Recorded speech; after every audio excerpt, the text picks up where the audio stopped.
네, 자 우리 지금 구약의 시대에 대해서 얘기를 하고 있거든요. 구약을 쭉 이렇게 살펴보면서 10가지 시대를 이제 보는데 한번 복습을 해볼까요?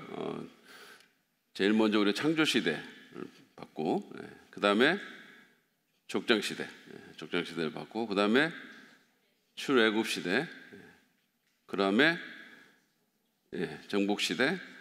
그리고 이제 오늘 우리가 정복 시대를 끝낼 거고요. 그러고 나서 이제 이스라엘의 사사 시대가 옵니다. 사사 시대. 그러니까 그 여호수아가 죽고 나서 왕정이 확립되기 전에 사사 시대라는 게 오고, 그 다음에 이제 통일 왕정 시대. 사울이 왕이 되면서 남북 이스라엘이 이렇게 하나가 되는 통일 왕정 시대가 있다가 분열되죠. 솔로몬 사후에. 그래서 분열 왕조 시대가 있게 되고, 그 분열 왕조 시대가 남과 북으로 나눠져 가지고 하나님께 불순종하면서 그러면서 나라들이 다 망합니다. 그래서 이제 북쪽의 이스라엘은 아수르라는 제국에 의해서 망하고, 남쪽의 유다는 그보다 한 100몇십 년, 150년쯤 후에 바벨론에 의해서 망합니다. 그래서 남북 이제 그 나라가 다 망하게 되고, 그러면서 이제 분열 왕조 시대가 끝이 나고, 그 다음에 나오는 시대가 포로 시대입니다. 포로 시대가 되고, 그 다음에 이제 포로로 한 70년 정도 바벨론에 붙잡혀가서 살다가 고레스 왕이라는 사람이, 페르시아가 이제 바벨론을 정복하고, 그래서 고레스 왕이라는 사람이 이 귀한 정책을 펴죠. 바벨론 다 잡아왔는데 오히려 자기 나라로 보내줍니다. 보내줘서 그래서 이제 이 포로들이 귀환을 하게 됩니다. 그걸 포로 귀환 시대라고 얘기를 하죠. 포로 귀환 시대에 이제 뭐 예를 들어서 뭐 에스라라든지 스룹바벨이라든지 느헤미야라든지 이 사람들이 와가지고 이제 성전을 짓고 성벽을 재건하고 뭐 이런 일들을 하죠.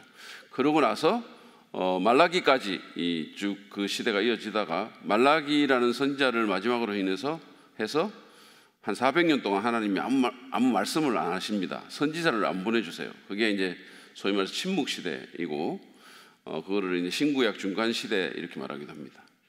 그리고 그 침묵을 깨고 나타난 구약의 마지막 선지자가 누구다? 요한, 침례자 요한입니다. 요한이 구약의 맨 마지막 선지자고, 또 어떻게 보면 예수님의 시대를 예비하는 그런 예비 주자이기도 하죠. 그래서 이제 요한은 어떻게 보면 신구약 시대에 이렇게 걸쳐 있는 그런 사람입니다. 자, 오늘 우리가 정복 시대의 그 부분을 지난번에 이제 그 개요 같은 걸 좀 보면서, 이게 24장 여호수아서라는 이 성경책이 24장까지 이렇게 돼 있거든요. 그러면서 이제 구조를 보면 처음에 정복하는 게 한 12장까지 나오고, 그 다음에 땅을 분배하는 게 나머지 12장에 이렇게 걸쳐서 나옵니다.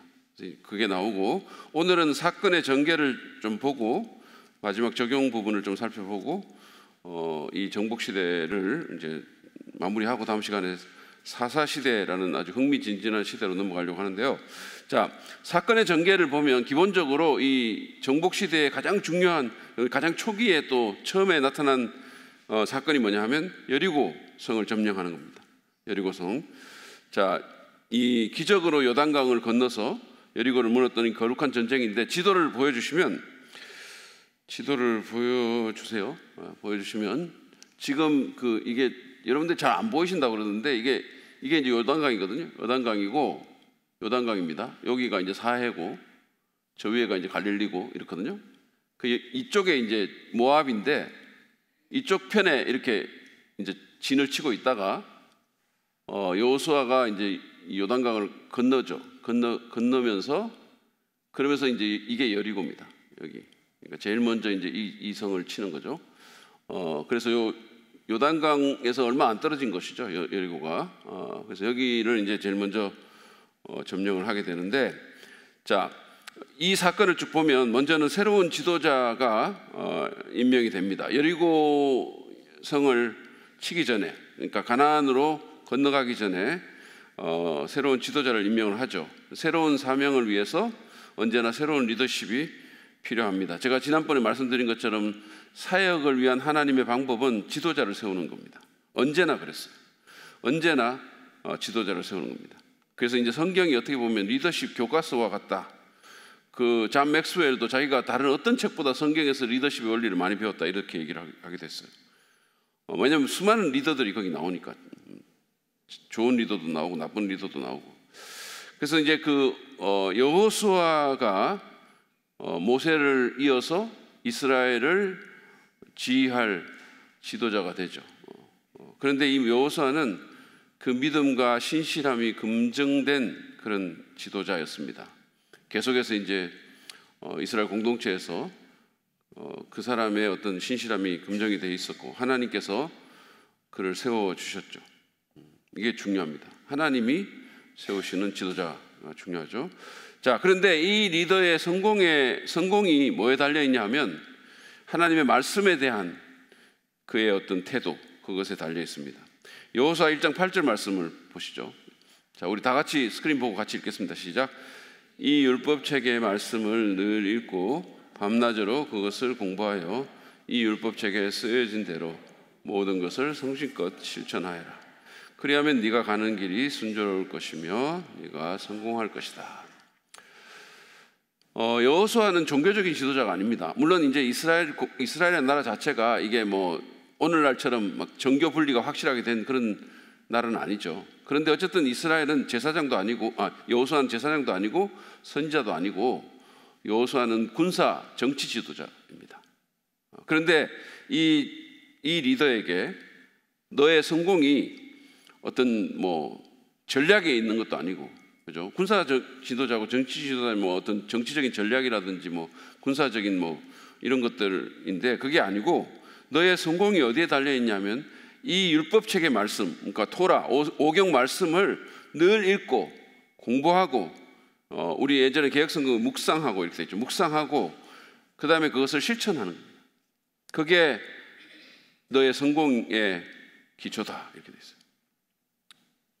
그러니까 어떤 지도자든지 간에 영적인 지도자, 뭐 우리가 정치적인 영역에 있든지 아니면 뭐 어떤 다른 영역에서 일을 하든지 그건 상관없어요. 우리가 꼭 종교적인 지도자가 영적인 지도자는 아니거든요. 근데 어떤 영역에 있든지 내가 영적인 지도력을 발휘하려면, 그리고 영적인 지도자로서 성공하려면 그 성공은 말씀에 대한 그의 태도에 달려있다 이거예요.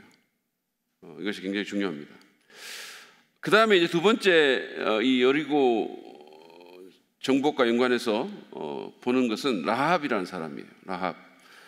이 여호수아가 지금으로부터 38년 전에 정탐꾼 출신이잖아요. 그죠? 여러분 아시죠? 12지파에서 이렇게 스파이를 보내잖아요. 그죠? 그래서 이제 그쪽에서 이제 가서 이 땅이 어떤 땅이고 어떤 사람들이 살고 있는지 뭐 이걸 이렇게 보게 하는데, 그 당시에 그 여호수아는 스파이 출신입니다. 그죠? 갈렙과 함께 유일하게 12명 중에서 이제 긍정적인 보고를 한, 믿음의 보고를 한 두 사람 중에 한 사람이 여호수아인데, 이 여호수아가 지도자가 돼가지고 여리고성을 치기 전에 자기가 또 스파이를 보내요. 2명의 정탐꾼을 비밀리에 보냅니다. 그래서 이 사람들이 이제 뭐 이렇게 어쩌다 보니까 이제 성벽 위에 집이 있었던 그 라합이라는 사람의 집에 가서 정보를 얻게 되고, 그 집을 은신처로 삼아서 이제 무사히 임무를 마치고 귀환을 하죠. 이 성벽 위에 있는 그 집 한번 보여주시죠. 예, 이게 그림인데 이게 보면 여리고성 같은 고대 성에 이 바깥 벽이 있었고 또 안쪽 벽이 있는 거죠. 그리고 바깥 벽과 안쪽 사이에 집들이 있는 거예요. 이 벽 위에. 그래서 이제 이 라합이라는 사람의 집도 그렇게 이제 성벽 위에 이렇게 집이 있었던 것 같아요. 그런데 이 라합은 우상 숭배적이고 다신론적인 세상에 살았잖아요. 그러니까 그 가나안 지역은 하나님 모르는 우상 숭배 사회인데, 그런데 이 사람이 유일신 신앙을 고백합니다. 여호수아 2장 9절부터 11절에 보면 이렇게 돼 있어요. 나는 주님께서, 이 스파이들에게 이렇게 얘기하는 거예요. 나는 주님께서 이 땅을 당신들에게 주신 것을 압니다. 당신들이 이집트에서 나올 때 주님께서 당신들 앞에서 어떻게 홍해의 물을 마르게 하셨으며, 또 당신들이 요단강 동쪽에 있는 아모리 사람의 두 왕 시온과 옥을 어떻게 전멸시켜서 희생 제물로 바쳤는가 하는 소식을 우리가 들었기 때문입니다. 우리는 그 말을 듣고 간담이 선을 했고 당신들 때문에 정신을 잃고 말았습니다. 위로는 하늘에서, 아래로는 땅 위에서 가인 주 당신들의 하나님만이 참 하나님이십니다. 이렇게 고백을 했어요. 놀라운 고백입니다. 왜냐하면 이 사람이 살고 있던 사회가 하나님을 인정하지 않는 유일신 사상이 없던 우상숭배적이고 굉장히 부패하고 타락했던 사회였고, 그 다음에 다신론적인 세상이었고, 그뿐만 아니라 이 사람은 창녀였었어요. 옛날 성경에는 기생이라고 되어 있는데 이 사람은 창녀입니다. 그러니까 어떻게 보면 도덕적으로 밑바닥에 있는 사람이잖아요. 근데 이런 사람이 어떻게 그 사회에서 이런 직업에 종사하면서 하나님에 대한 신앙을 고백하게 됐을까? 이건 뭐 하나님의 은혜죠. 은혜인데 여기 보면 그 여호수아 2장 9절에서 11절에 보면 하나의 그 단서가 있어요. 그게 뭐냐 하면 이 여인이 하나님께서 어떻게 이 일을 하셨는지를 자기가 들었다. 이렇게 들었다. 그래서 우리가 성경에 보면 믿음은 어디서 난다? 들음에서 난다. 듣는 게 굉장히 중요해요. 믿음은 들음에서 나고 들음은 그리스도의 말씀으로 말미암는다. 이렇게 돼 있죠. 그래서 여러분, 제가 이렇게 이걸 하면서 여러 번 강조를 하지만 성경 말씀을 듣고 그 말씀대로 행하고, 그게 믿음에 굉장히 중요한 거예요. 근데 자꾸 우리가 다른 거를 찾아요. 이렇게 우리 또 한국인들은 자꾸 이렇게 어떻게 보면 좀 감정적인 게 강해가지고 자꾸 뭘 보려고 하고 막 이런 어떤 체험을 막 하려고 뭐 이렇게 가는 기도원 들어가고 막 이렇게 그런 게 굉장히 많은데, 사실은 믿음의 가장 중요한 것은 듣는 겁니다. 하나님의 말씀을 듣는 거예요. 믿음이 들으면서 납니다. 그래서 이 사람이 그 말씀을 듣고 그 소문을 듣고 이 신이 참 신이다라고 생각하게 된 거예요. 그래서 이제 이 스파이들에게 협조하게 된 거죠. 이후에 이 라합이라는 사람이 어떻게 될 거냐 하면, 라합은 다윗 왕의 조상이 됩니다. 예, 참으로 놀랍죠. 이게 참 하나님의 은혜라고 생각합니다. 마태복음 1장 5절에서 6절 말씀을 보면 이렇게 돼 있어요. 살몬은 라합에게서 보아스를 낳고, 그러니까 라합의 남편이 누구다? 살몬인 거예요. 살몬은 연어인데 영어로. 자, 어쨌든 이게 참 놀랍지 않으세요? 자, 이 사람은 창녀 출신입니다. 창녀 출신인데 이스라엘 사람들이 가서 여리고성을 완전히 무너뜨리죠. 그래서 여리고에 있는 모든 가나안 사람들이 다 죽어요. 죽는데 라합 집안 사람들은 구원을 받습니다. 구원을 받게 되는데 이 라합이 나중에 살몬이라는 이스라엘 사람하고 결혼을 하는 거죠. 그러니까 살몬이라는 이 사람은, 라합도 라합이지만 살몬이라는 이 사람도 대단한 사람이에요. 왜? 라합이라는 사람의 과거를 알았을 거 아닙니까? 유명했을 거니까.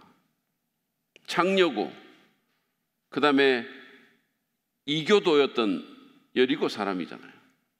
그런데 살몬이 이 여인의 과거를 묻지 않고 결혼을 합니다. 그래가지고 하나님은 또 이 사람들을 메시아의 자손으로, 조상으로 이렇게 또 쓰시는 거죠.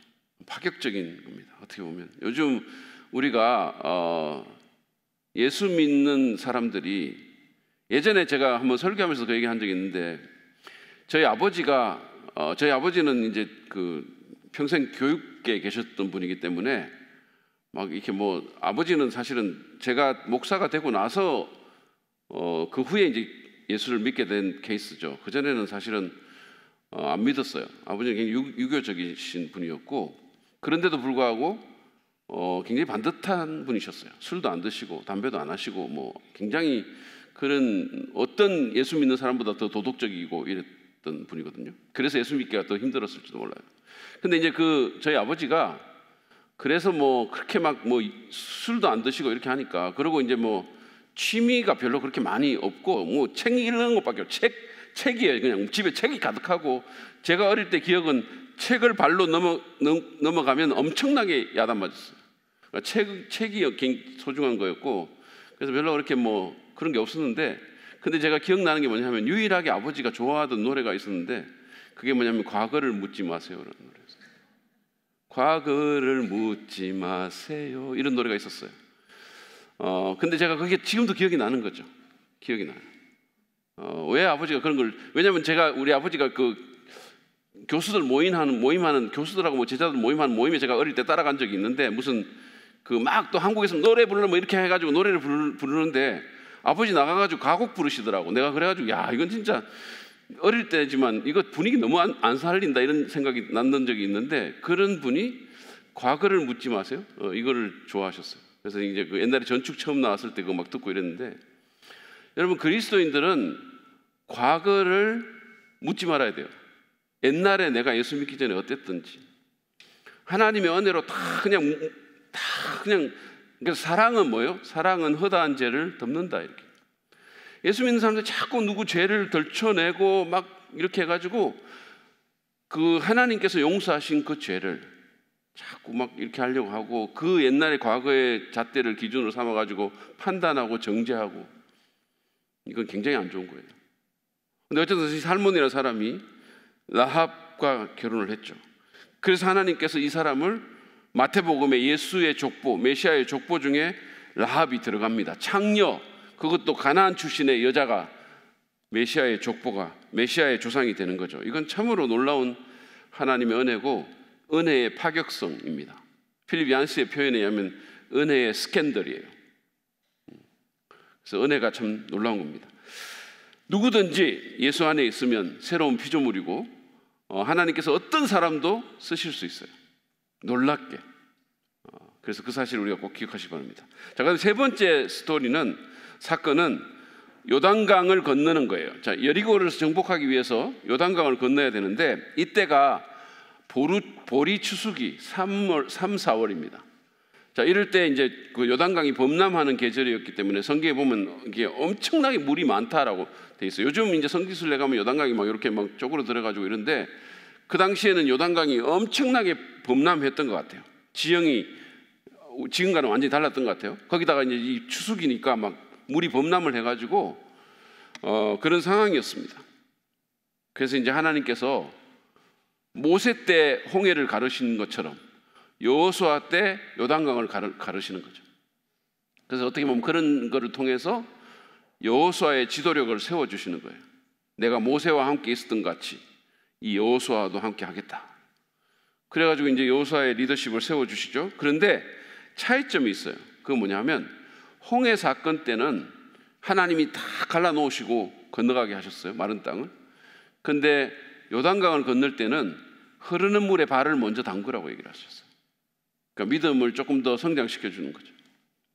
자, 그래서 이 여호수아 3장 15절 16절에 보면 그 궤를 맨 사람들이 요단강까지 왔을 때에는 마침 추수 기간이어서 제방까지 물이 가득 차 올랐다. 그 궤를 맨 제사장들의 발이 요단 물가에 닿았을 때 위에서부터 흐르던 물이 멈추었다. 이건 엄청난 믿음의 행위죠. 물이 지금 흐르고 있는데, 들어가면 빠져서 죽는데 발을 디뎠고 그 물이 갈라졌어요. 자, 그러고 나서 이제 강을 건너와 가지고 길갈이라는 곳에 요단강에서 가져온 돌 12개로 기념비를 세웠습니다. 그걸 세워요. 그래서 이제 성경에 보면 종종 이렇게 그 기념비를 세우는데, 이거는 뭐냐면 하나님께서 기억하라고 하시는 거예요. 그러니까 신앙에 있어서 이 기억이라는 게 굉장히 중요합니다. 하나님께서 우리 삶에 하신 일을 우리가 기억하는 거예요. 그게 굉장히 중요합니다. 여러분들도 이렇게 마음이 좀 어렵거나 막 이럴 때, 또 어떨 때는 또 이렇게 내가 생각한 대로 일이 안 풀리거나 이럴 때 우리가 해야 될 영적인 훈련이 있어요. 그게 뭐냐면 기억하는 겁니다. 하나님께서 나를 어떻게 구원해 주셨는지, 하나님께서 내게 어떻게 은혜를 베푸셨는지, 어떻게 나를 기가 막힐 웅덩이와 수렁에서 건져 주셨는지, 이거를 기억을 하는 거예요.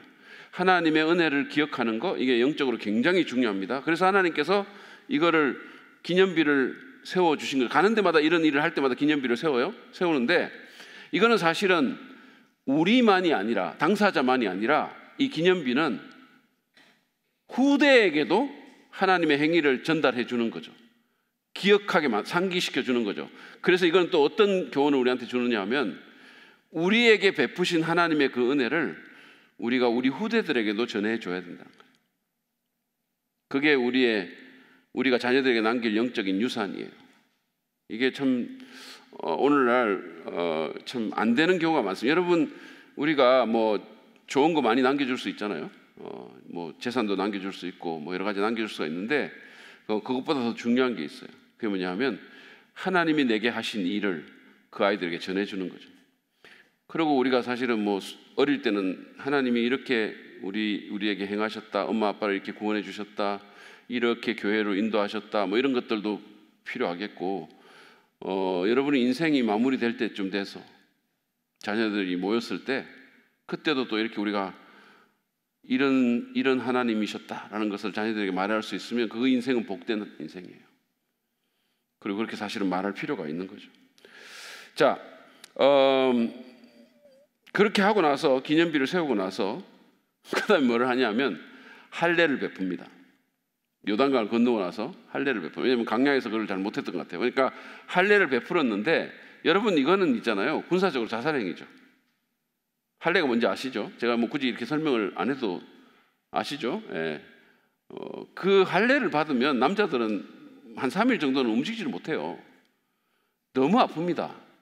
그런데 이때는 뭐 마취도 없고 칼로 그냥 도로칼로 잘라가지고 이렇게 했을 텐데 여러분 그 전쟁을 앞두고 이거 할례한다는 것은 자살행위예요. 군사적으로. 그렇지 않습니까? 그래서 이제 어쨌든 그러나 하나님께서 하라고 하니까 믿음으로 하는 거예요. 믿음으로 하는 겁니다. 그러고 나서 할례를 베풀고 유월절을 지키고 그러고 나서 만나가 이때 멈춥니다. 광야 생활 계속해서 만나가 계속 내리다가 이때 멈추게 돼요. 자, 말씀을 보시죠. 여호수아 5장 11절 12절. 유월절 다음 날 그들은 그 땅의 소출을 먹었다. 바로 그날에 그들은 누룩을 넣지 않은 빵과 볶은 곡식을 먹었다. 그 땅의 소출을 먹은 다음 날부터 만나가 그쳐서 이스라엘 자손은 더 이상 만나를 얻지 못하였다. 그들은 그 해에 가나안 땅에서 나는 것을 먹었다. 그랬어요. 하나님께서 정확하시죠. 이렇게 계속 그냥 뭐 어떤 신비한 현상 그 자체를 위해서 하나님이 기적을 베푸시는 게 아니라 필요할 때 베푸시는 거죠. 그리고 이제 필요가 없어지니까 멈추시는 거예요. 자, 그리고 나서 이제 본격적으로 정복 얘기가 나옵니다. 성이 함락되는 건데 이 전쟁이 참 놀라운 독특한 전쟁인 것은 총과 칼을 들고 싸우는 전쟁이 아니었다는 거예요. 여러분 너무 잘 아시는 것처럼 법궤를 맨 제사장들이 선두에 서고 그 다음에 이제 군대가 그 뒤를 따라가지고 성읍을 매일 한 바퀴씩 돌아요. 매일 한 바퀴씩 돕니다. 그리고 이제 맨 마지막 날은 제 7일에 7바퀴를 돕니다. 7이라는 숫자가 완전 숫자죠. 그래서 7일에 7바퀴를 돌고 백성이 함성을 지르니까 성이 초자연적으로 무너져 내렸어요. 근데 이것도 우리가 그냥 읽으면서 그냥 뭐 그랬나 보다 이렇게 생각하는데 이것도 엄청난 믿음이 요구되는 행위예요. 여러분 군대가 전쟁을 안 하고 성을 이렇게 돌면 자살행위 그냥 활을 쏘든지 해가지고 돌을 던지는 데서 다 죽어요. 근데 그들이 그냥 그렇게 합니다. 그러고 하나님이 뭐라고 했냐면 말을 하지 말라 그랬어요. 아무 말도 하지 말라 그랬거든요. 말을 안 하는 것도 아니 누군가는 말을 할 수 어떻게 뭐 이렇게 말할 수도 있고 뭐 뭔가 말을 할 수가 있잖아요. 근데 아무도 말을 안 했어요. 누구도. 엄청난 순종과 믿음이 요구되는 그리고 그거를 또 한꺼번에 다 했으면 괜찮은데 7일을 그 일을 시키니까 인내가 요구되는 아마 그 믿음과 인내가 엄청나게 요구되는 그런 행위를 했습니다. 그러니까 이거는 뭐를 우리에게 말해주냐면 이 전쟁은 인간이 싸우는 전쟁이 아니라는 거죠. 이거는. 자, 여호수아 6장 15절 16절 보세요. 드디어 이런 날이 되었다. 그들은 새벽동이 트자 일찍 일어나서 전과 같이 성을 돌았는데 이날만은 7번을 돌았다. 7번째가 되어서 제사장들이 나팔을 불 때에 여호수아가 백성에게 이렇게 명령하였다. 큰 소리로 외쳐라. 주님께서 너희에게 이 성을 주셨다. 그래서 이 성이 초자연적으로 무너지게 되고 여리고를 점령합니다. 난공불락의 성이에요. 사실은 2겹으로 돼 있고 성이 그 당시에 이스라엘의 전력으로 차지할 수 없는 성이었습니다. 하나님께서 이런 방법으로 이스라엘에게 여리고 성을 준 거예요. 자, 여리고 유적지 그림을 한번 보여주세요. 이게 이제 지금 이게 여리고 유적지 이 성에 대한 뭐 이런 것들이 다 있어요. 여기 보면.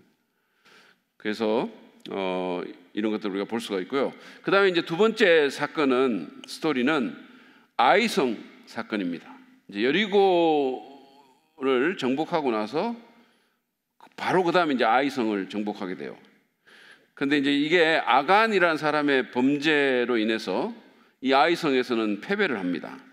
그리고 이제 그 일이 해결되고 나서 승리를 하게 되는데, 지도를 한번 보여주세요. 지도를. 자, 여러분들이 잘 안 보이실까 봐 제가 얘기를 해요. 자, 여기 보면 요단강이 있고, 여기 길갈이라는 곳이 있죠. 여기에 기념비를 세웁니다. 기념비 12개를 세우고, 그 다음에 이제 여리고를 정복을 하죠. 정복을 하고, 아이성이라는 게 어디 있냐면 저 위에 여기 있어요. 네, 여기 있습니다.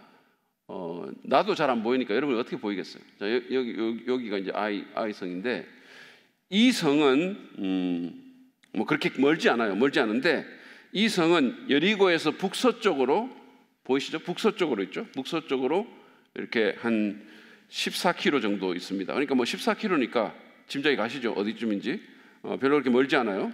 그리고 인구도 한 12,000명 정도밖에 안 되는 작은 성입니다. 그래서 아이성이에요. 작기 때문에 아이 같은 아이성.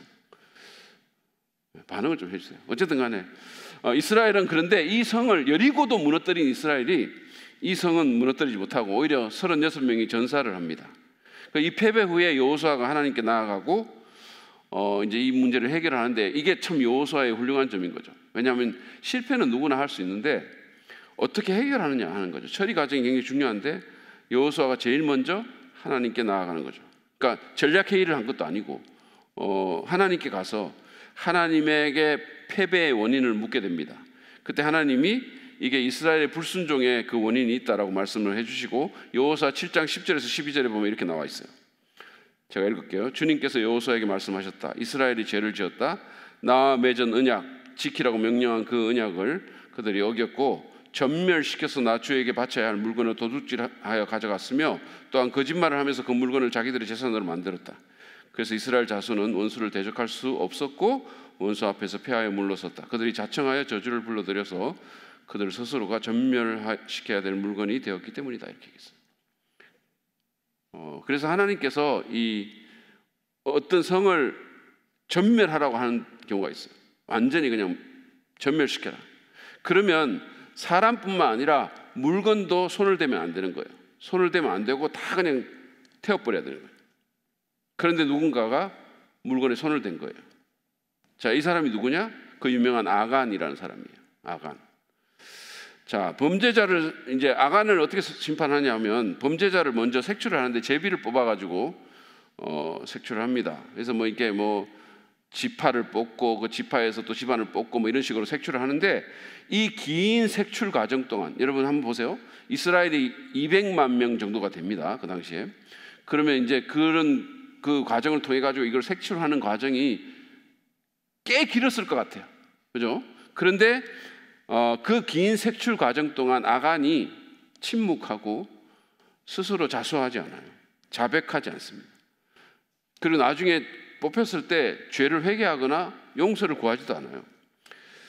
자, 이 죄의 본질은 뭐냐 하면 거룩한 전쟁에서 정말 다 파괴를 해야 되는데 뭔가를 챙긴 거예요. 전리품을 챙긴 겁니다. 이것이 이제 죄의 본질인데, 사실은 이 성격이 창세기 3장의 하와의 범죄하고 비슷해요. 하와가 이렇게 그 선악과를 보고 탐하여 취하였다. 이게 이제 그 아간의 얘기거든요. 보고 탐하여 취하였다. 근데 창세기 3장에 보면 하와도 그걸 보고 이 선악과가 보기에 좋았잖아요. 먹음직스럽고 지혜롭게 할 만큼 탐스럽다 그랬죠. 그래서 이게 사실은 보는 데서 일어난 범죄예요. 안목의 정욕이라고 그러죠. 이거 보는 것을 조심해야 됩니다. 보는 것, 안목의 정욕, 그 다음에 탐욕, 이런 것들을 우리가 조심해야 돼요. 그래서 우리가 눈으로 요즘은 뭐 보면 뭐 이렇게 욕심이 나는 게 너무 많잖아요, 그렇죠? 이 보는 것이 우리로 하여금 탐욕을 불러일으키고 그 탐욕이 죄를 가져오게 되는 경우가 많단 말이에요. 그래서 우리가 뭐 안 보고 살 수는 없겠죠. 그렇지만 그 보는 것을 조심하면서 봐야 돼요. 보는 것을 조심하면서 봐야 합니다. 그리고 이를테면 무슨 뭐 TV라든지 유튜브라든지 이런 데서 이 뭐를 볼 것인지 우리가 잘 선택해야 됩니다. 그리고 여러분 요즘 그 이제 젊은 엄마들 특히 이 아이들한테 유튜브 보여주는 거, 게임 보여주는 거 이거 좀 체크하셔야 돼요.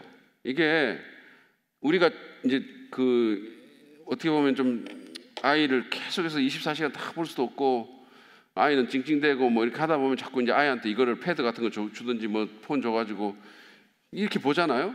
여러분 그게 습관이 되면 그 아이가 어떤 사이트로 어떻게 들어갈지 몰라요. 어릴 때는 물론 그렇게는 안 하겠죠. 근데 이제 그게 습관이 돼가지고 그것이 아이의 어떤 정신 세계를 굉장히 나쁘게 만들 수 있어요.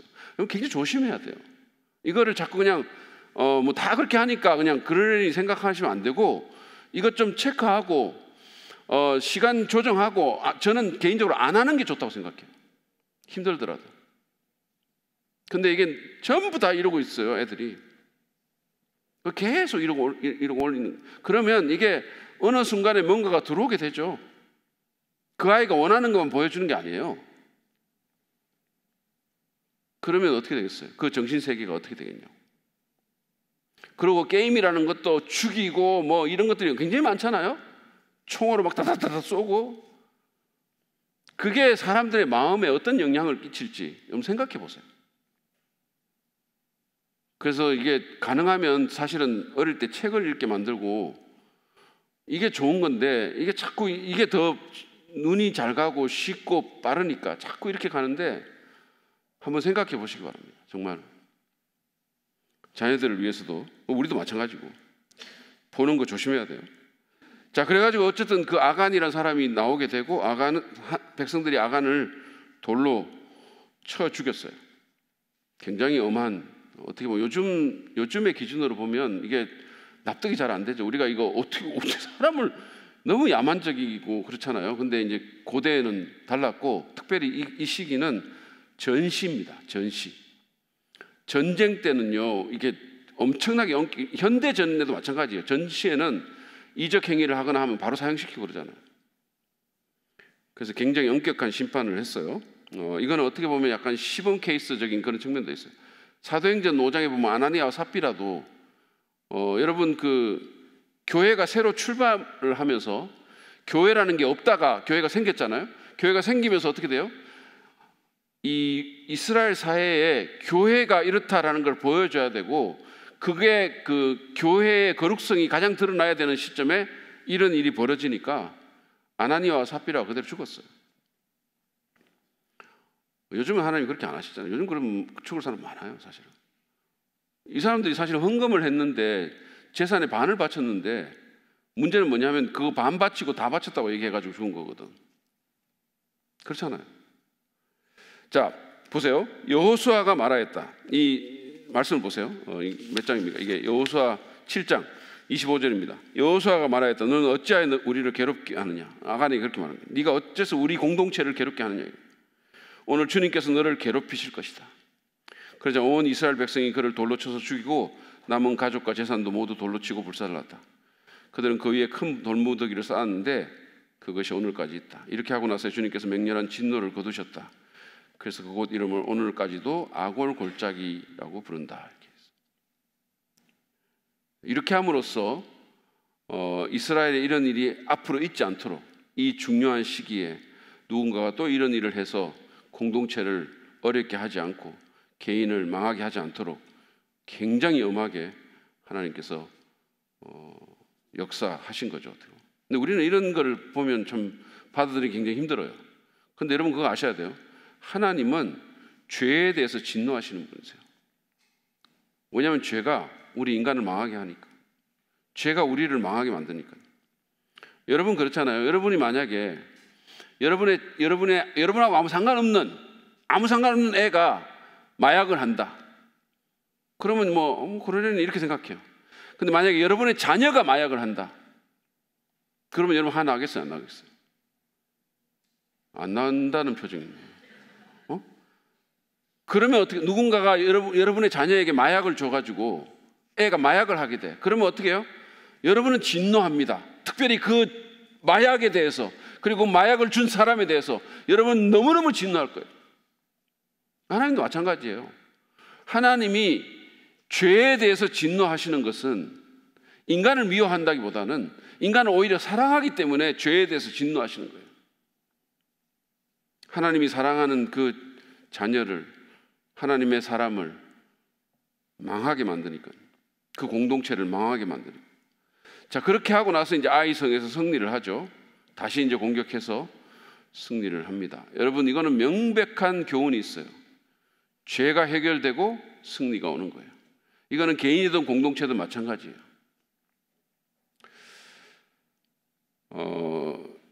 이따가 제가 그 적용 부분에서 한 번 더 이 얘기를 하겠습니다만은, 우리가 승리를 경험하기 위해서는 정말 죄 문제가 해결이 돼야 돼요. 이거 굉장히 중요합니다. 여호수아는 전쟁이 끝날 때까지 단창을 높이 들고 있었어요. 이 아이성에서. 이것은 승리가 하나님으로부터 온다는 거죠. 자, 그다음에 세 번째 스토리는 가나안 전역을 정복하는 정복 얘기입니다. 이제 처음에 이제 요단강을 건너가지고 여리고성을 정복하고 아이성을 정복하고, 그렇게 함으로써 어떻게 돼요? 군사적으로 이제 온 가나안 사람들의 마음이 녹아졌겠죠. 이 승리가, 이 엄청난 승리가 가나안 사람들의 사기를 확 꺾어놓는 그런 역할을 했을 겁니다. 그러고 나서 이제 가나안 전역을 정복하러 이제 가는 거예요. 근데 하나님께서 가나안의 모든 왕들을 여호수아의 손에 붙이는데, 이게 이제 여호수아서 9장부터 12장 사이에 나옵니다. 자, 그런데 9장에 보면 기브온족이라는 족속과 언약을 맺는 게 나와요. 자, 이것도 지도를 한번 보여주세요. 지도를 보여주시면, 자, 여러분 이스라엘 지도하고 좀 친해지라고 그랬죠. 갈릴리 바다가 여기 있고, 여기 밑에가 사해입니다. 사해가 있고 요단강이 이제 쭉 이렇게 흐르고 있어요. 자, 이거를 건넜습니다. 길갈에 세우고 여리고 치고 아이스 치고, 여기에 기브온이 있어요. 그러니까 가까이 있죠. 가까이 있습니다. 그러니까 자기들이 이 기브온이라는 지역에 있는 사람들이 자기들이 다음 타겟이 될 수 있겠다 이렇게 생각했겠죠. 이거는 이제 예루살렘에서 한 북서쪽으로 조금 더 이제 한 10km 정도 떨어져 있는 곳인데, 이곳에 사는 사람들은 하나님께서 멸하라고 한 히위 족속들이에요. 가나안 7족속 중에 하나입니다.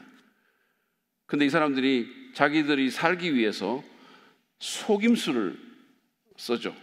그래가지고 이스라엘과 평화 조약을 맺습니다. 이스라엘이 모르고 속아 넘어가가지고 의심스러운 증거물을 채택해서 묻지 않고 그들과 조약을 맺어요. 나중에 이제 사기당한 줄 알았는데, 이 맹세를 했기 때문에 어쩔 수 없이 약속을 지키는데, 이 맹세가 하나님의 이름으로 행해진 맹세였기 때문이에요. 자, 그래서 여호수아 9장 25절 26절에 보면, 스크린에 띄워주세요. 우리 같이 한번 읽겠습니다. 시작. 여호수아는 그들을 보호하기로 결정을 내리고 이스라엘 사람들이 그들을 죽이지 못하게 하였다.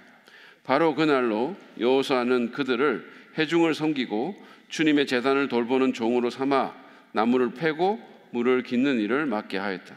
그들은 오늘까지 주님께서 택하신 곳에서 그 일을 하고 있다. 자, 그래서 사실은 하나님이 멸하라고 했던 그 히위 족속이었지만, 주님의 이름으로 이 평화조약을 맺었기 때문에 여호수아가 신의를 지킵니다. 신의를 지키고, 그리고는 그들을 이제 일꾼으로 이렇게 써죠. 근데 이제 여호수아 이 서에 아마 이게 편집자 같은데, 편집자가 오늘까지 그들이 그 일을 하고 있다 이렇게 말하고 있어요. 나중에 이제 여호수아가 죽고 이 편집할 때 그때까지 이 일을 하고 있다는 거죠. 자, 10장에 보면 이 기브온족과 언약을 맺고, 여호수아는 10장에서 이 사람들을 보호하기 위해 가지고 전쟁까지도 불사를 해요. 남부 연합군에서 이제 이들을 치러 오는데 전쟁까지도 하면서 이들을 보호해 줍니다. 이게 이제 그 약속을 지키는 거죠. 신의의 중요성. 예전에 미국에서 지금도 그게 있는지 모르지만 미국에서 프라미스 키퍼라는 큰 운동이 있었어요. 프라미스 키퍼. 그러니까 이게 약속을 지키는 자 뭐 이런 거죠. 근데 이게 뭐냐면 아버지들, 미국의 아버지들을 모아놓고 크리스찬 아버지들이죠. 크리스찬 아버지들을 막 그 무슨 이 큰 스테디움 같은데 이런데 이제 모아놓고 수만 명이 모여요. 그러고는 이제 아버지들한테 말씀 전하고 약속을 지키자고 서약하고 이런 게 있습니다. 그게 뭐냐면 이제 아버지들이 그 약속은 여러 가지 약속이 있겠죠. 근데 그 중에 중요한 게 뭐냐면 결혼 약속, 결혼할 때 했던 언약. 내가 이 여자만을 사랑하고 이 여인만을 내가 위해서 살겠다는 그 약속을 지킵시다. 하나님과의 약속을 지킵시다. 이런 걸 했는데 크리스찬이 이 약속을 지키는 거 굉장히 중요하죠. 왜냐하면 하나님이 약속을 지키시는 분이고 하나님이 신의를 지키시는 분이잖아요. 그렇죠? 그래서 기브온도 이제 기브온에 대해서도 여호수아와 이스라엘이 그렇게 지켜줍니다. 그리고 이제 기브온이 이스라엘하고 평화롭게 공존을 하다가 나중에 이제 이스라엘이 완전히 합병이 돼요. 어떻게 보면 하나님이 은혜를 또 베푸신 거죠. 그러니까 이거는 양쪽에 다에 대한 은혜죠. 이스라엘에 대해서는 그들의 바보 같은 그런 실수도 하나님이 또 받아주십니다. 그리고는 당신의 뜻을 이루시죠. 자, 10장에 보면 이제 정복해 나가면서 이제 남부 연합군, 먼저 아래쪽에 남부 연합군에 대해서 승리를 하는데 이 기브온을 공격하는 남부 연합군이 아모리의 다섯 왕들입니다. 근데 아모리의 다섯 왕들과 맞서서 전쟁을 합니다. 자, 보시면 지도를 한번 보여주세요. 기브온 전쟁 지도. 자, 여기 보면 여기가 기브온이에요. 여기 위에 아이가 있고 여리고 길갈 예루살렘이 여기 있습니다. 그러니까 이제 남쪽이에요. 남쪽. 사해 바로 옆이니까. 자, 그런데 이제 여기에 다섯 왕들이죠. 에그론, 라기스, 야르몬, 헤브론, 이 왕들이 이제 그 공격을 하는 거예요. 공격을 해가지고 전쟁을 하는데, 자, 여기 보시면 여호수아 10장 12절부터 13절에 보면 소위 태양이 머무르는 그런 기적이 일어나요. 보시죠. 주님께서 아모리 사람들을 이스라엘 자손에게 넘겨주신 날에 여호수아가 주님께 아뢰었다. 이스라엘 백성이 보는 앞에서 그가 외쳤다. 태양아, 기브온 위에 머물러라. 달아, 아얄론 골짜기에 머물러라. 백성이 그 원수를 정복할 때까지 태양이 멈추고 달이 멈추어 섰다. 야살의 책에 해가 중천에 머물러 종일토록 지지 않았다고 한 말이 바로 이것을 두고 한 말이다. 자, 이제 이 승리를 하고 나서 북부 지역에 원정을 합니다. 여호수아는 갈릴리 서쪽 북쪽의 연합군하고 싸워서 그들을 또 패배시킵니다. 근데 여기 보면 이제 여호수아의 순종이 굉장히 강조되어 있어요. 11장 15절 말씀 같이 읽겠습니다. 시작. 모세는 주님께서 자기에게 명하신 대로 여호수아에게 명하였고 여호수아는 그대로 실행하여 주님께서 모세에게 명하신 것 가운데서 실행하지 않고 남겨둔 것은 하나도 없었다. 이 순종이 굉장히 강조되고 있죠. 모세가 여호수아에게 자기가 받은 것을 다 명했고 여호수아는 그 모든 것을 그대로 실행해서 하나도 순종하지 않은 것이 없었다. 자, 승리와 축복이 순종의 결과로 옵니다. 근데 11장 18절에 보면 이거를 정복하는 데 시간이 좀 길게 걸려요. 근데 이렇게 더딘 데는 이유가 있습니다. 출애굽기 23장 29절에 30절입니다.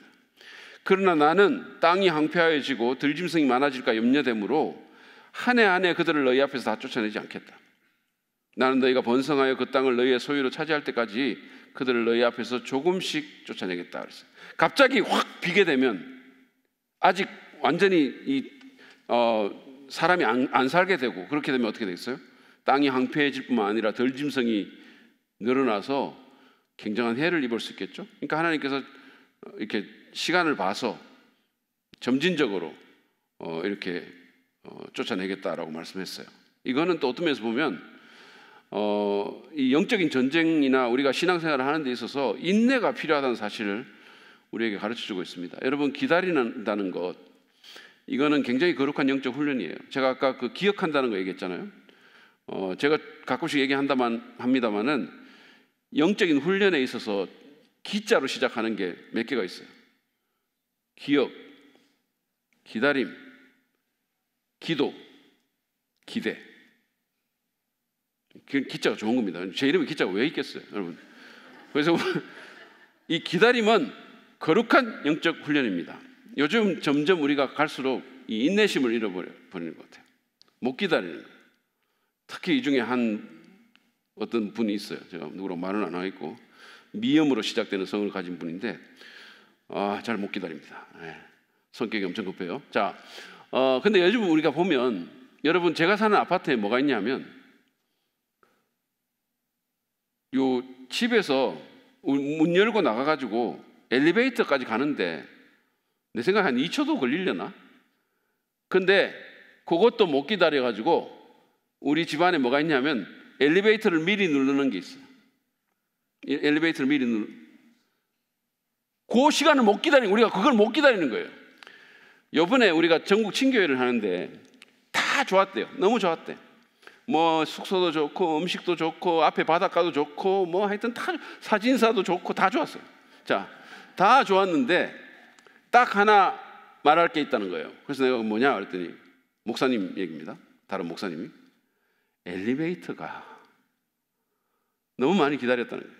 그러니까 왜냐하면 그게 정말 얼마나 많은 사람이 거기 있습니까? 그러니까 저쪽 엘리베이터에서 5층 쓰고 4층 쓰고 막 이러니까 이게 사람들이 그냥 못 기다리는 거예요. 엘리베이터를. 여러분, 우리가 지금 기다림의 훈련을 좀 할 필요가 있어요.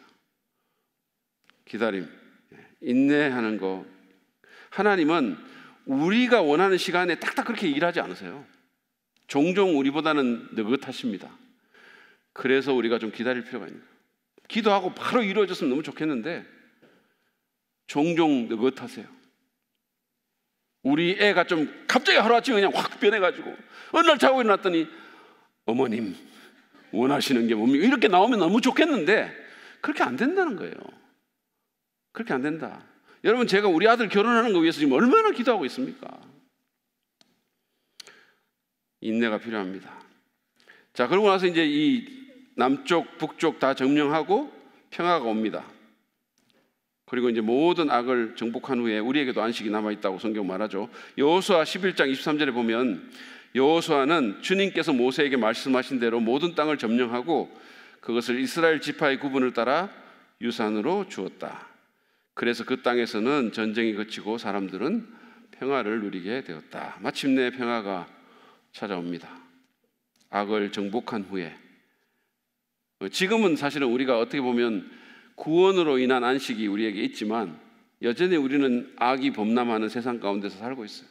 여전히 우리는 고통하고 여전히 대적과 싸워야 되고, 근데 언젠가 주님께서 모든 악을 정복하시고 우리에게 진정한 안식, 진정한 평화가 오게 될 것입니다.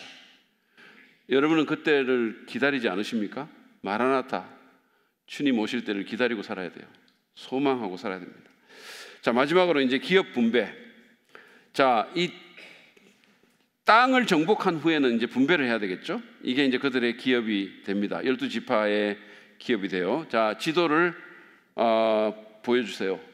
여기 보면 요쪽에 보면 여러분 여기 요단강을 요단강을 경계로 해서 요쪽을 요단강 동편이고요. 요쪽을 요단강 서편입니다. 근데 하나님이 원래 주신 땅은 요쪽 요단강 서쪽 땅이에요.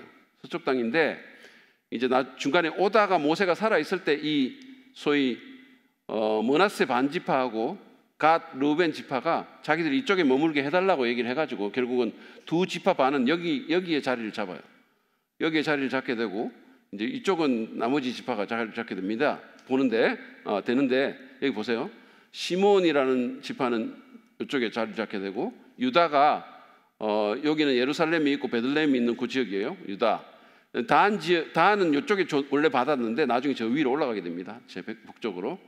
그 다음에 베냐민 지파가 유다와 가까이 이렇게 있고, 그 다음에 이 소위 산지, 유대 산지 지역을 에브라임 지파가 이렇게 차지하게 되고, 그 위를 므낫세 지파라는, 므낫세는 두 개로 나눠져 가지고 여기와 여기 반 지파씩 이렇게 갖게 되고, 이사갈, 스불론, 아셀, 납달, 여기가 이제 그 북쪽 지파입니다. 북쪽에 살았던. 그래서 이렇게 이제 지파별로 그 땅을 분배를 하게 돼요. 이게 이제 그들의 기업이 됩니다. 자, 그러면 이 땅 분배의 책임이 어디에 있냐면, 누구한테 있냐면 여호수아에게 있었어요. 여호수아가 최종적인 리더니까 여호수아에게 이 책임이 있었고, 땅을 정복하고 분배하는 그런 책임을 여호수아가 받았는데, 이때 아마 한 90세 정도 됐을 것 같아요. 그리고 이제 여호수아와 함께 제사장인 엘르아살도 이 역할을 합니다. 이 일에 참여를 해요. 그러니까 정치 지도자와 종교 지도자. 그래서 엘르아살은 우림과 둠밈이라는 두 돌을 갖고 이제 하나님 뜻을 물으면서 이걸 해요. 그래서 이제 그렇게 해서 이제 제비를 뽑아가지고 갈랐는데, 지파들은 분배를 받았지만 여전히 싸워야 했었어요. 왜냐하면 아직도 거기 남아 있는 사람들이 있었으니까요. 자, 여호수아 14장 1절에 보면 이런 말이 나옵니다. 이스라엘 자손이 가나안 땅에서 받은 유산을 제사장 엘르아살과 눈의 아들 여호수아와 이스라엘 자손의 각 지파 우두머리들이 다음과 같이 분배하였다. 그래가지고 쭉 이제 그게 나옵니다. 자, 그 다음에 갈렙의 도전 정신을 한번 보시죠. 갈렙은 85세였거든 이때. 85세. 근데 여전히 이 사람이 도전 정신을 갖고 있었어요. 사람에게 있는 본능이 몇 개가 있는데 그 중에 하나가 뭐냐면 안정희구의 본능이에요. 우리는 안전을 원하죠. 안정된 삶을 원합니다. 그렇죠? 특별히 나이가 들수록 더 이게 강해져요. 젊을 때는 모험도 해보고, 뭐 우리 목회자들도 보면 개척하는 사람들은 대부분 젊은 사람들이 개척하죠. 선교사도 젊은이들이 많이 나가고. 그런데 갈렙은 85세의 나이인데 여전히 도전 정신을 갖고 있었습니다. 참 대단한 거죠. 우리가 이게 어떻게 보면 좀 더 편안함을 원하는 시대에 그는 도전했어요. 존 오트버그라는 사람이 뭐라고 얘기했냐면, 집안에 위험한 물건이 몇 개가 있는데 칼도 있고 뭐 많잖아요 집안에. 근데 가장 위험한 물건이 뭐냐면 안락 의자다 그랬어요. 우리 집안에 있는 것 중에 가장 위험한 물건이 뭐냐? 안락 의자입니다. 거기 이러고 앉아가지고 쌍 리모컨 들고 아니면 뭐 감자칩 먹고, 이게 가장 위험하다는 거예요, 영적으로. 자, 어쨌든 간에 그렇게 해서 이제 그가 새로운 도전을 합니다. 근데 이 도전 정신이 하나님을 신뢰하는 데서 왔고요. 사실은 젊을 때부터 그는 하나님께 대한 열정이 있었던 사람입니다. 이 사람이 이제 뭐를 자신의 기업으로 받고 싶었냐면 헤브론을 자신의 기업으로 받고 싶었어요. 그래서 여호수아 14장 12절에 보면 이렇게 되어 있습니다.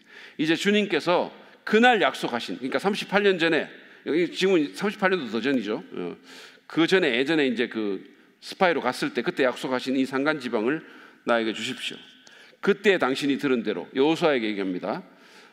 과연 거기에는 아낙 사람이 있고 그 성읍은 크고 견고합니다. 그러나 주님께서 나와 함께 하시기만 한다면 주님께서 말씀하신 대로 나는 그들을 쫓아낼 수 있습니다.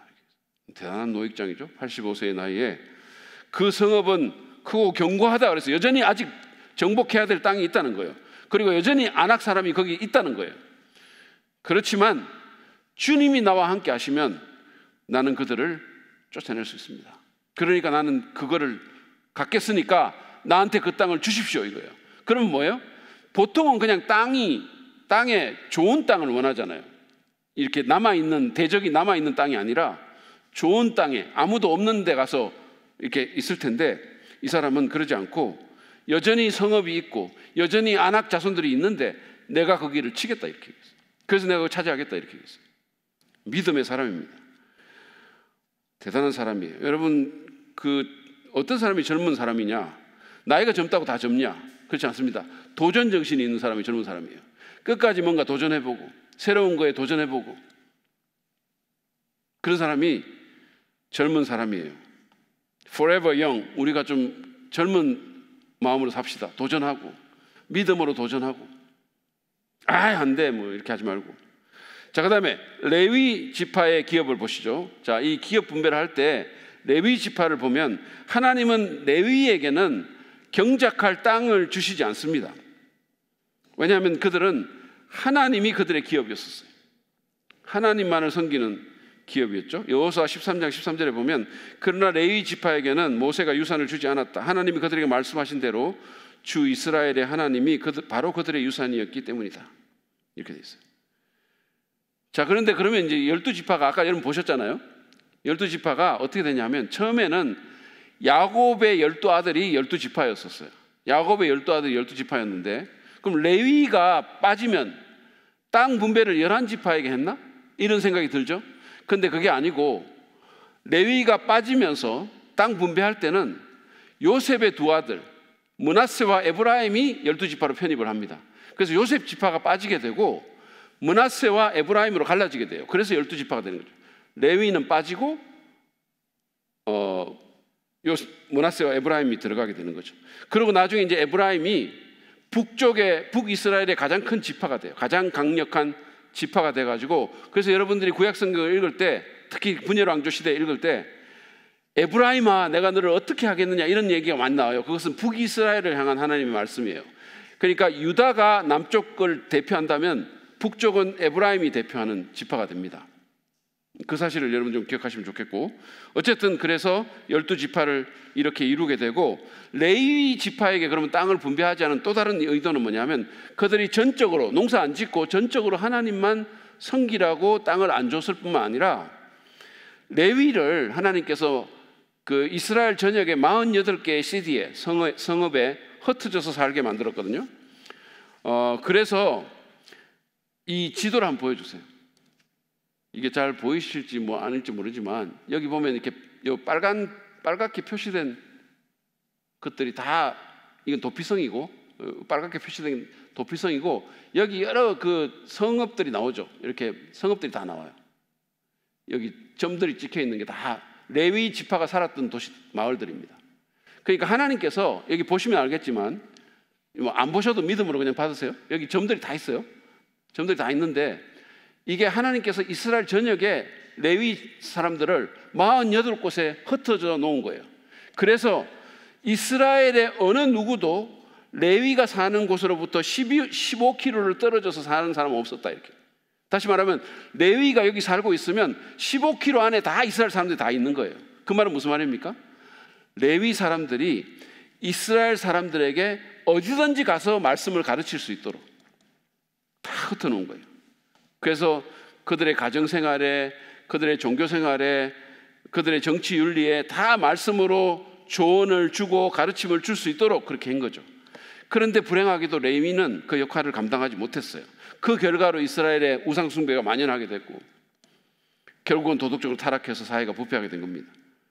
자, 그 다음에 네 번째 온전한 정복의 실패 부분도 우리가 한번 찾아보죠. 아까 우리가 여호수아가 전체적으로 이제 퉁 쳐서 정복했다 그랬잖아요. 그런데 온전한 정복은 실패했어요. 왜냐하면 이스라엘 지파들이 자기 영토 안에 있는 그 가나안 족들을 다 몰아내야 되는데 실패했어요. 여호수아 17장 12절 13절 보시죠. 므낫세 자손이 이 성읍들의 주민을 쫓아내지 못하였으므로 자, 땅은 분배를 했고 기본적으로 큰 틀에서는 정복을 했는데 거기 살아남아 있는 사람들이 있는 거예요. 그런데 그 지파들이 들어가서 그들을 마지막으로 몰아내야 되는데 못 몰아낸 거예요. 므낫세 자손이 이 성읍들의 주민을 쫓아내지 못하였으므로 가나안 사람들은 그 땅에서 살기로 마음을 굳혔다. 이스라엘 자손이 강성해진 다음에 가나안 사람에게 노동을 시켰으나 그들을 다 쫓아내지는 않았다. 이런 거예요. 자, 그 이유가 뭐냐? 때로는 두려움 때문에, 때로는 나태함 때문에, 때로는 교만 때문에. 아이 뭐 요만큼밖에 안 남았는데 뭐 그냥 뭐 어떻게 하겠어? 이런 거죠. 근데 그 결과로 이스라엘 사람들이 그들과 혼인하게 되고 그들의 우상을 숭배하게 됩니다. 그래서 사사기 2장 3절에 보면 이런 말이 있어요. 내가 다시 말하여 둔다. 나는 그들을 너희 앞에서 몰아내지 않겠다. 왜냐하면 그들이 몰아내지 않으니까. 그들은 결국 너희를 찌르는 가시가 되고 그들의 신들은 너희에게 우상을 숭배할 수밖에 없도록 올가매는 올무가 될 것이다. 그래서 결국 사사기를 보면 이 가나안 사람들이 계속 이스라엘을 괴롭히고 심지어 그들을 종으로도 삼죠. 우리가 알아야 될 게 뭐냐면 작은 불순종이 큰 결과를 가지고 오게 됩니다. 죄는 단호하게 다뤄야 돼요. 여지를 두면 안 된다. 그 다음에 다섯 번째, 슬르보아스의 딸들과 도피성에 대한 얘기를 한번 보겠습니다. 슬로보아스의 딸들과 도피성. 자, 이 사람들은 여성인데 슬로보아스라는 사람이 므낫세 자손인데요. 이 므낫세 자손 중에 슬로보아스라는 사람이 있었는데 이 슬로보아스는 딸만 낳은 거예요. 그런 사람도 있을 수 있잖아요. 우리 정재영 전사처럼 딸만 낳은 거예요. 자, 근데 이 사람은 딸들이 뭐라고 얘기냐면 딸이 하나, 둘, 셋, 넷, 다섯 딸들이에요. 여호수아 17장 3절 보여주세요. 므낫세 자손 가운데는 슬로보아스라는 사람이 있었다. 슬로보아스는 딸만 낳았으며 아들이 없었다. 그 딸들의 이름은 말라와 노아와 호글라와 밀가와 디르사이다. 그들이 제사장 엘르아살과 눈의 아들 여호수아 지도자들 앞에 나와서 말하였다. 주님께서 모세에게 우리 남자 친족이 유산을 받을 때 우리도 그 가운데 끼어달라고 명령하였습니다. 그래서 여호수아는 주님의 명대로 그들의 아버지의 남자 친족들이 유산을 받을 때 그들을 그 가운데 끼워주었다. 이거는 그 당시의 어떤 그 문화적인 상황에서 보면 대단한 거예요. 여자가 소유물 취급을 받던 시대에 여성의 권리에 관심을 보인 거죠. 하나님께서 여성의 권리를 옹호해 주신 거예요. 누가 하나님이 여성 차별주의자라고 말씀하셨습니까? 이 시대에는 있을 수 없는 일이 일어난 거예요. 자, 그 다음에 또 하나가 뭐냐면 도피성이라는 게 있는데 이 도피성은 요단강 동쪽과 서쪽에 3개씩 이렇게 있었어요. 지도 보이시죠? 한 번 더 보여주세요. 예, 여기 보면 요단강 서쪽에 3개가 있고 동쪽에 3개가 있습니다. 우리가 잘 아는 골란이라는 것도 도피성이고 길랄, 람몬, 베셀, 헤브론, 세겜, 게데스 이렇게 6군데 도피성이 있는데 이 도피성은 뭐냐 하면 우연한 사고로 뭐 이렇게 사람을 죽인 자들 있잖아요. 이런 사람들이 우연한 사고로 그냥 예를 들어서 뭐 도끼로 이렇게 치다가 나무를 치다가 도끼 날아가가지고 누가 죽을 수 있고 이렇잖아요. 그러니까 이게 의도가 없이 그냥 우연하게 사람이 죽을 수 있어요. 사고로. 이런 사람들은 고대 이스라엘뿐만 아니라 고대 근동에서 그냥 돌로 쳐 죽여요, 사람들이. 그러니까 이런 사람들은 우연한 사고로 했기 때문에 이거는 의도된 살인이 아니기 때문에 도망가서 숨을 수 있게 그들의 인권을 위해 가지고 이런 성을 6개를 놔둔 겁니다. 이 성읍은 다 레위인들이 거하는 성이었었어요. 그러니까 레위인들이 보호해 줄 수 있도록, 제사장들이 보호해 줄 수 있도록. 그래서 하나님께서 그 고대에도 억울한 사람들, 약자들의 인권을 돌보셨다는 거예요. 그 사실을 보여줍니다. 그 다음에 이제 땅 분배의 완성입니다.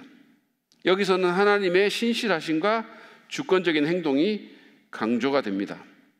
여러분, 하나님의 신실하심, 하나님의 주권적인 행동이 강조가 되고 있다는 말은 무슨 말이냐면 사람의 순종도 중요하지만 그것은 2차적이라는 거예요.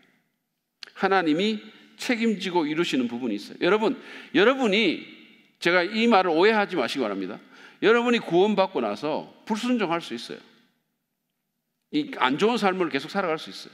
그럼 징계도 받겠죠. 징계도 받고 뭐 이런 여러 가지 일들이 있겠지만 여러분이 고통을 받을 거예요. 불순종하면 고통을 받습니다. 근데 어쨌든 안 좋은 삶을 살아요. 그러나 그런 사람일지라도 하나님은 그 구원을 그를 위해 이루어 주시는 거예요. 하나님의 은혜가 이기는 거예요. 하나님의 주권이 이기는 겁니다. 그 사실을 꼭 기억하세요. 그렇다고 해가지고 함부로 살아야 되겠다 이렇게 생각하는 사람은 구원 안 받았을 가능성이 굉장히 많은 사람이에요. 자, 땅이라는 것은 이 가나안 땅은 이스라엘에 대한 하나님의 선물입니다. 그래서 하나님께서 그들에게 선물을 주셨고 아직 완전히 다 정복한 건 아니지만 그러나 하나님께서 그 땅들을 통제하시고 전쟁에서 승리케 하시고 안식을 경험하게 하셨어요. 하나님께서 그 약속의 말씀을 지키셨습니다. 자, 그래서 여기 보면 이제 여호수아 21장 43절에서 45절에 보면 이와 같이 주님께서 이스라엘 백성의 조상에게 주겠다고 맹세하신 모든 땅을 이스라엘 백성에게 주셨으므로 그들은 그 땅을 차지하여 거기에 자리 잡고 살았다. 주님께서는 그들의 조상에게 맹세하신 대로 사방에 평화를 주셨다. 또한 주님께서는 그들의 모든 원수를 그들의 손에 넘기셨으므로 그들의 원수 가운데서 어느 누구도 그들에게 대항하지 못하였다. 주님께서 이스라엘 사람에게 약속하신 모든 선한 말씀이 하나도 어긋남이 없이 그대로 다 이루어졌다. 주님의 신실하심이 강조된 말씀입니다. 자, 이 일이 이렇게 이루어지고 나서 마지막으로 이제 여호수아가 고벨의 연설을 합니다. 이 모든 일을 다 마치고 여호수아가 자신의 나이 110세 때 실로라는 곳에서 고벨사를 해요. 실로는 요단강 건너서 바로 이렇게 있는 곳이고, 실로는 또 여러분이 사사기를 보시면 그 성막이 있던 곳, 엘리 제사장이 있었을 때 그 실로가 실로입니다. 자, 여기서 이제 고별사를 하는데 하나님의 하신 일과 하나님의 약속을 상기시키면서 순종을 도전하고 하나님을 사랑할 것을 도전해요. 그리고는 이스라엘 사람들에게 어떤 신을 섬길 것인가를 물어요. 결단을 촉구하는 거예요. 그러면서 그 유명한 한마디를 남기죠. 나와 나의 집안은 여호와를 섬길 것이라고. 나와 나의 집안은 주님을 섬길 거라고. 자, 이 여호수아 24장 14절부터 15절 말씀인데 우리 같이 한번 읽겠습니다. 시작. 당신들은 이제 주님을 경외하면서 그를 성실하고 진실하게 섬기십시오. 그리고 여러분은 여러분의 조상이 강 저쪽에 메소포타미아와 이집트에서 섬기던 신들을 버리고 오직 주님만 섬기십시오. 주님을 섬기고 싶지 않거든 조상들이 강 저쪽에 메소포타미아에서 섬기던 신들이든지 아니면 당신들이 살고 있는 땅 아모리 사람들의 신이든지 당신들이 어떤 신들을 섬길 것인지를 오늘 선택하십시오. 나와 나의 집안은 주님을 섬길 것입니다. 이렇게 선언했어요. 결단을 촉구하는 거예요. 여러분은 어떤 신을 섬길 것입니까? 여러분은 어떻게 할 겁니까? 여러분은 여러분을 구원하신 하나님을 섬길 것입니까? 아니면 만몬 신을 섬길 것입니까? 돈 신을 섬길 것입니까? 어떤 우상을 섬길 것입니까? 결단하고 선택하라. 자, 그러고 나서 이제 24장 28절 29절 마지막에 여호수아는 백성들을 제각기 유산으로 받은 땅으로 돌려보냈다. 이 일을 마친 다음에 주님의 종 눈의 아들 여호수아가 죽었다. 그의 나이는 110세였다. 이렇게 해서 하나님의 종 여호수아가 자신의 임무를 다 완성하고 하나님의 말씀대로 이 말씀을 읽고 듣고 순종해서 성공적인 삶을 살다가 가게 됩니다. 자, 이게 이제 그 정복 시대의 이제 큰 얘기들이고요. 제가 적용을 세 가지만 간단하게 나누고 오늘 공부를 마치도록 하겠습니다. 첫 번째, 하나님은 우리를 위해 싸우시고 이기시는 분입니다. 믿으시기 바랍니다. 하나님은 우리를 위해서 싸우고 이기시는 분입니다. 전쟁은 주님께 속한 겁니다. 여러분 여호수아 5장에 보면요, 여호수아가 여리고에 가까이 갔을 때 이 손에 칼을 들고 자기 앞에 서 있는 어떤 사람을 만나게 돼요. 그래서 이제 여호수아가 누구 편이냐고 물어요. 14절에 이런 대답이 나와 있습니다. 보세요. 그가 대답하였다. 아니다, 나는 주님의 군사령관으로 여기 왔다. 그러자 여호수아는 얼굴을 땅에 대고 절을 한 다음에 그에게 물었다. 사령관님께서 이 부하에게 무슨 말씀을 하시렵니까? 이 에피소드는 하나님께서 이스라엘을 위해서 싸우신다는 사실을 분명하게 보여주고 있는 거예요. 여러분, 이 처음 전쟁이 있기 전에, 여리고를 정복하기 전에 여호와의 군대 장관이 나타난 것은 의도가 있는 거예요. 여호수아에게 보여주는 거야. 너가 싸우는 게 아니라 우리가 싸우는 거야. 하나님이 너희를 대신해서 싸우는 거야. 전쟁은 여호와께 속한 거야. 이걸 말해주는 거죠.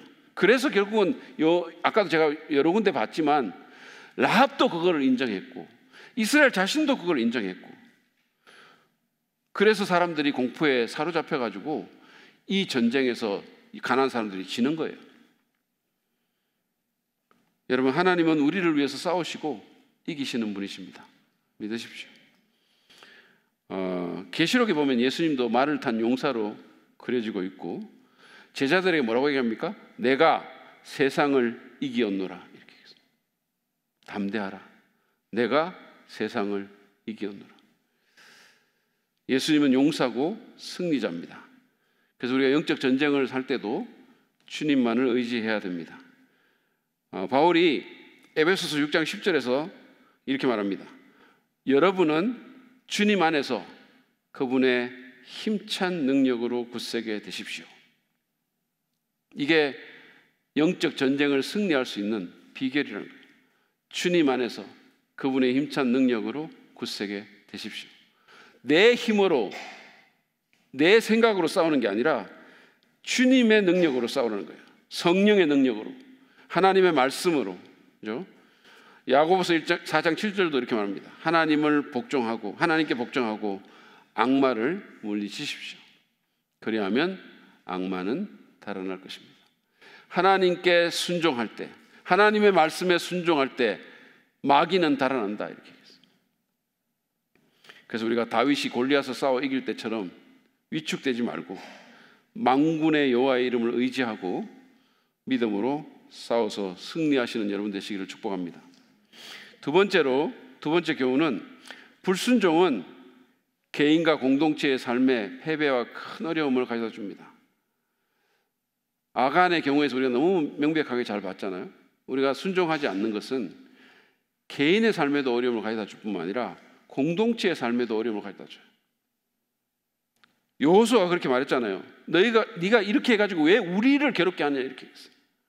왜 이스라엘 공동체, 하나님의 백성을 네가 괴롭게 만드느냐, 이렇게. 왜 우리가 너 때문에 패배해야 되고 전진하지 못하게 되느냐, 이거예요. 여러분, 이 얘기는 이 불순종이라는 것이 죄를 지은 그 개인뿐만 아니라 공동체를 어렵게 만든다는 것, 이거를 너무 잘 보여주죠.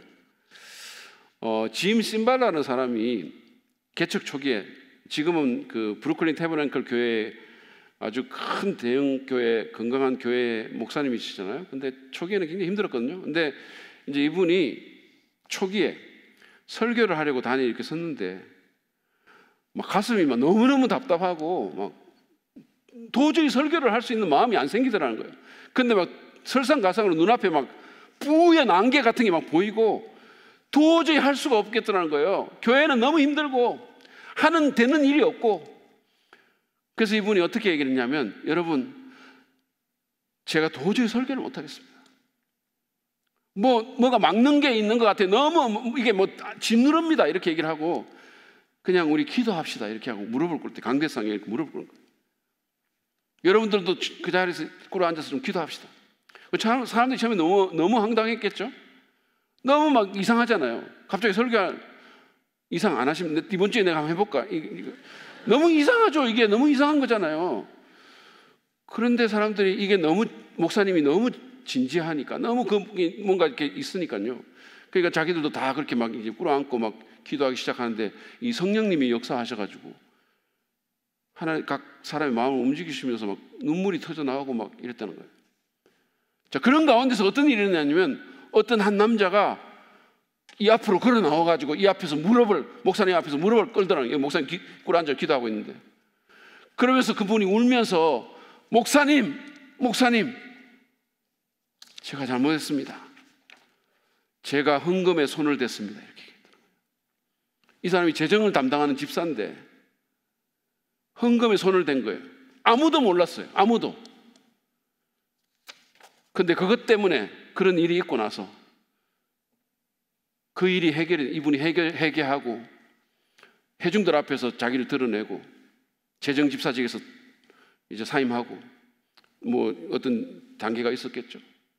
그리고 지금 신발라 목사님이 그랬어요. 그 일이 있고 나서 전도의 열매가 맺히기 시작하고 교회가 제대로 돌아가기 시작했다, 이렇게 얘기했어요. 여러분, 우리의 순종과 불순종이 개인은 말할 것도 없고 공동체에 영향을 미친다는 사실을 꼭 기억하세요. 가정과 목장과 교회에 영향을 미칩니다. 그래서 우리가 그 일을 생각해서라도 우리는 주님 말씀에 순종하기로 결단해야 돼요. 그리고 제가 앞에서 주님의 군대장관 얘기를 했는데, 그 5장 15절에 보면 이 사람이 여호수아에게 또 뭐라고 얘기하냐면, 네가 서 있는 곳은 거룩한 곳이니 너의 발에서 신을 벗어라, 이렇게 얘기했거든요. 이 말이 뭐를 얘기해 줍니까? 자, 여리고를 점령하기 전이에요. 하나님의 군대장관이 나타납니다. 그리고는 얘기를 하는 거예요. 네가 서 있는 곳이 거룩한 곳이다 그랬어요. 이 말은 이 전쟁에서 이기려면 순종해야 되고 거룩함을 추구해야 된다, 그 사실을 우리에게 말해주는 거죠. 자, 그래서 우리는 하나님의 백성으로 주님 말씀에 순종하고 거룩한 삶을 살아야 됩니다. 마지막으로 우리는 하나님의 복음으로 이 세상을 정복해야 됩니다. 주님은 우리에게 온 세상에 나가서 복음을 전파하라 그랬어요. 그게 교회에 주어진 명령입니다. 여호수아는 창과 칼을 가지고 물리적인 가나안 땅을 정복했지만 우리는 하나님 나라를 위해서 복음으로 이 세상을, 사람들의 마음을 정복해야 됩니다. 이것이 우리에게 주어진 사명이에요. 오늘날 교회와 그리스도인들이 패배의식에 사로잡혀 있는 경우가 너무 많아요. 안 된다는 거예요. 안 된다. 전도해보니까 안 된다. 전도 너무 힘들다. 안 된다. 근데 이번에 우리 친교회 때 어떤 미래학 하시는 목사님이 오셔가지고 계속 강조한 게 뭐냐면 한국 교회가 살려면 패배의식에서부터 벗어나야 된다. 안 된다라고 하면서 안 하는 거예요. 그분이 한 얘기 중에 제가 이렇게 기억에 남는 얘기가 하나가 있는데 그게 뭐냐면 전도가 어렵지만 불가능하지 않다. 전도가 어렵지만 불가능하지 않다. 전도가 된다는 거예요. 그러니까 하라는 거예요. 어떤 사람에게 되는 거예요. 그러므로 여러분, 교회의 사명은 뭐냐? 그냥 우리끼리 모여가지고 우리끼리 그냥 좋아하고 밥 먹고 놀러 가고 이게 아닙니다. 교회의 사명은 믿지 않는 자들에게 나가는 거예요. 그들의 마음을 복음으로 정복하고 주님께로 돌이키고 믿지 않는 자들의 영적인 땅을 우리가 따먹는 거예요. 정복하는 거예요. 이게 교회의 사명이에요. 제가 하나만 얘기하고 오늘 기도하고 마칠 텐데, 여러분 우리가 이런 얘기가 있어요. 먼저 우리가 알아야 될 것은 뭐냐면 복음의 능력이 있다는 거고, 복음의 능력이 있어요. 저는 복음 때문에 구원받고 제 인생이 바뀐 거예요. 여러분도 마찬가지잖아요. 여러분도 마찬가지입니다. 복음에는 능력이 있어요. 사람의 영혼을 변화시킬 능력이 있습니다. 자, 그 다음에 또 하나는 뭐냐면 우리가 시도하는 것. 복음에는 능력이 있다는 사실을 믿고 시도해보는 거예요. 계속 시도하는 거예요. 그러면 뭔가가 될 수 있어요. 안 하면 안 되는 거예요. 이런 말이 있습니다. 나가면 있고 안 나가면 없다. 교회 전도에 대해서 그런 얘기예요. 나가면 있고 안 나가면 없다. 그래서 우리 교회가 지금 이제 여기 지금 전도팀장 박양수 팀장도 있는데, 여러분 우리 토요일 날 지금 11시 반에 나가잖아요. 근데 우리가 어떤 일이 있었냐면 제가 정확한 팩트는 잘 몰라요. 근데 어쨌든 나가가지고 하다가 어떤 어머니를 만났는데 그 어머니가 안 믿는 어머니인데 우리 팀을 만나가지고 하면서 얘기하다가 교회를 가보겠다고 얘기를 해가지고 애들을 데리고 왔어요. 그래가지고 지금 유치부인지 뭐 초등부인지 제가 정확히 모르겠지만 어쨌든 거기에 애들 둘이가 지금 나오기 시작해가지고 계속 나오고 있다는 거예요. 어머니는 데려다만 주고 예배는 안 들어오시는 것 같아요. 왜냐면 안 믿는 사람이니까. 근데 무슨 이유인지는 모르지만 애들을 데리고 나왔어요. 그래가지고 애들이 지금 나온다는 거예요. 제가 이런 상상을 하는 겁니다. 그 아이들이 유치부에 나오고 초등부에 나오고 그런 가운데서 어느 날 복음을 받아들여요. 그러면 그 아이들의 영혼이 변합니다. 영혼이 변하는 거예요. 그리고 영혼이 변하는 거죠. 그러면 그 아이들로 인해서 그 어머니가 구원받을 수 있고 아버지가 구원받을 수 있어요. 그런 일들이 일어날 수 있다는 말씀이에요. 그게 다 어떻게 해서 되느냐? 나가서 말했기 때문에 되는 거예요. 그러니까 안 되기 때문에 안 한다라는 그런 패배의식을 버리고 여러분 주변에 있는 분들에게 접근하세요. 관계를 맺으세요. 그리고 성령께서 기회를 주실 때 전도하십시오. 그러면 하나님께서 일하십니다.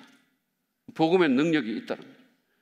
그래서 우리 교회가 전도하는 공동체가 돼서 복음으로 사람들의 마음과 세상을 정복하는 그런 역사가 있기를 간절히 축복합니다.